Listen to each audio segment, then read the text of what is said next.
आज हम प्रागैतिहासिक कालीन चित्रों की विशेषताओं के बारे में जानकारी प्राप्त करेंगे। सबसे पहले प्रागैतिहासिक कालीन चित्रों की विषय वस्तु क्या थी? प्रागैतिहासिक चित्रों की सर्वाधिक लुभावनी विषय वस्तु आखेट रही है। सूअर, गेंडा, भालू, बारहसिंगा, हिरण, बैल, हाथी, घोड़े, भैंसे, जिराफ जैसे पशु तथा विभिन्न परिंदे चित्रों में अंकित हुए हैं।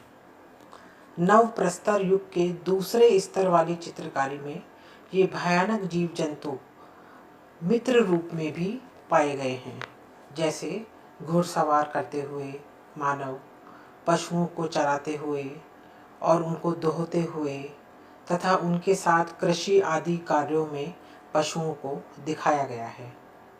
स्त्री, पुरुष व बच्चे सभी मानवाकृतियाँ तीर, कमान, भाला, लाठी, त्रिशूल, कुल्हाड़ी आदि शस्त्रों के साथ दिखाया गया है।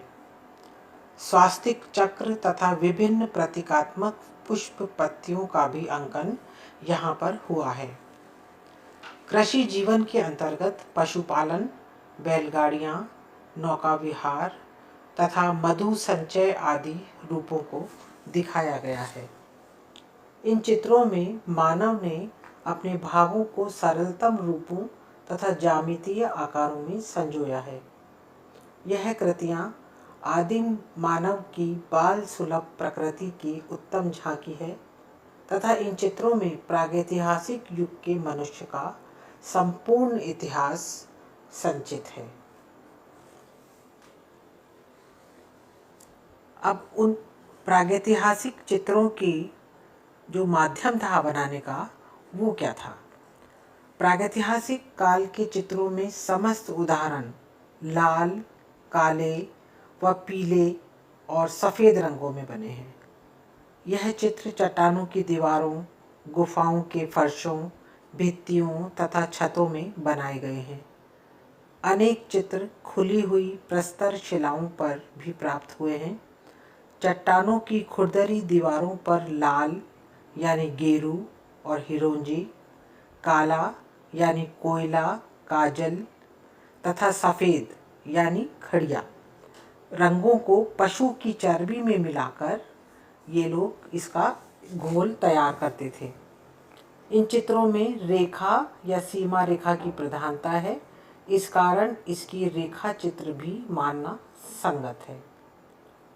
आकृति की सीमा रेखा को अधिकांश किसी नुकीले पत्थर से खोदकर बनाया गया है, जिससे वह वर्षा के जल से घुल न जाए तथा स्थायी बनी रहे।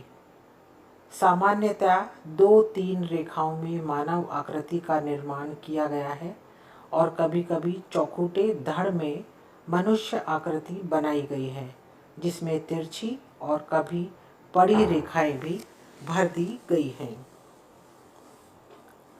इन चित्रों में रंगों का प्रयोग बाल सुलभ प्रकृति के आधार पर किया गया है। आकृति को भरने के लिए धरातल पर रंगों को स्पष्ट लगाया गया है। इन चित्रों में सुगमता से प्राप्त खनिज रंगों का प्रयोग किया गया है। इन रंगों में प्रधानता गेरू, हिरोंजी, रामरज तथा खड़िया का प्रयोग है।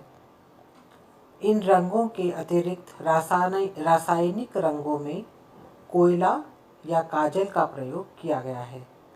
अधिकांश आकृतियों के निर्माण में सीधी रेखा, चक्र और आयत आदि ज्यामितीय आकारों का प्रयोग है। कई ज्यामितीय आकारों को सांकेतिक रूप में भी प्रयोग में लिया गया है, जिसमें स्वास्तिक, त्रिभुज, वृत्त, षटकोण तथा आयताकार हैं। प्रागैतिहासिक कालीन चित्रों में ये जो आकृतियाँ बनाई गई हैं, ये देखने में भद्दी, असंयत और कठोर हैं, परंतु इनमें गति तथा सजीवता दिखाई देती है और तूलिका की शक्ति इनकी प्रमुख विशेषता है। इस समय चित्रकार अपनी तूलिका किसी रेशेदार लकड़ी, बांस या नरकुल आदि को लेकर उसके एक सिरे को कूटकर बनाता था। आदिम चित्रकार रंगों को पशुओं की चर्बी में मिलाने के लिए पशुओं की पुट्ठे की हड्डी को प्याली के समान प्रयोग में लाते थे। यद्यपि अधिकांश चित्रकारी के उदाहरण रेखा और स्पष्ट रंगों के प्रयोग से बनाए गए हैं, फिर भी कहीं कहीं गोलाई का आभास होता है। इन चित्रों की सरलता, सुगमता और सूक्ष्म रेखांकन पद्धति आज के कलाकारों के लिए एक महान प्रेरणा है।